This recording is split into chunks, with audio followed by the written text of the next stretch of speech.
Like the Bible says, right? Be sober minded, stand firm, resist the devil, and he will flee from you. 1 Peter chapter 5, right? Like, no, like I don't need to be afraid of him. The Bible says I am an overcomer, right? Mm-hmm. And so nothing can happen to me that hasn't been Father filtered. Right. Even right. like, look at Job. He had to ask permission, right? Yeah, like he did. Yeah. Like he's like, okay, you can do this, right? So Yep. even spiritual warfare is Father filtered, bro. Mm-hmm. And so I think honestly, man, I think one, yeah, is it a cat? That's our kitten, yeah. Cutie.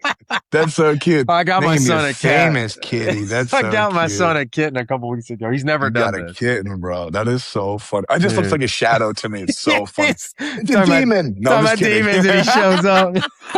That's so funny. It's a demon. Dude. Oh man. So dude, I will say it's very real. There's another great verse in 2 Corinthians chapter 3. There's a verse that says that talking about unforgiveness. It's the couple that has been kicked out for sexual sin in the church. Mm-hmm. And it says, hey, they're better. They've eaten crow. And it says, now we bring them back so that they may not be overcome by sorrow, and you're going to forgive them. And then Paul says, because we are not ignorant of the same word, schemes of the devil. Oh, and so there again, it's like, hey, Paul was aware, like, guys, Satan has a strategy. Mm-hmm. Satan has plans. He has military rankings. He has hierarchy and order. They have strategic ways to make people scared. And it is much more real. And I think in a sense, he gets a lot less credit than he deserves, than he is warranted as far as suffering of Christians, bad things happening.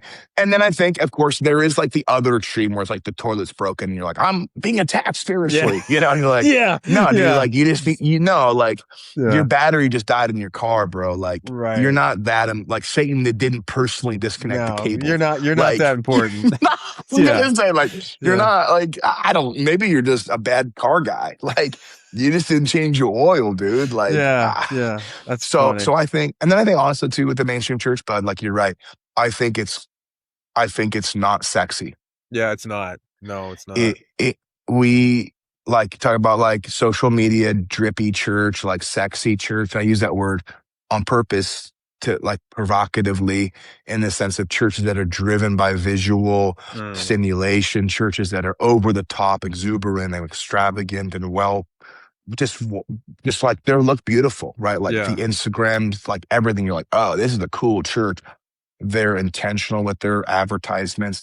They're not going to talk about the nitty gritty stuff because they're not after the nitty gritty people. Interesting. They're after this. Yep. And so they're not going to talk about the deep things of the dark, and they're not going to talk about the hidden places of suicide and depression and demonic activity.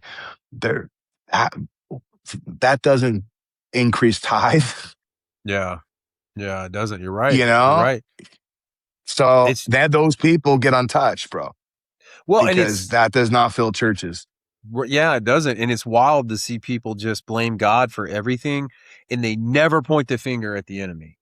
They never say, dude, it's just right, wild. Be mad at the devil, bro. Yeah, Don't be mad at God. Be mad. I tell people, you're mad at the wrong guy.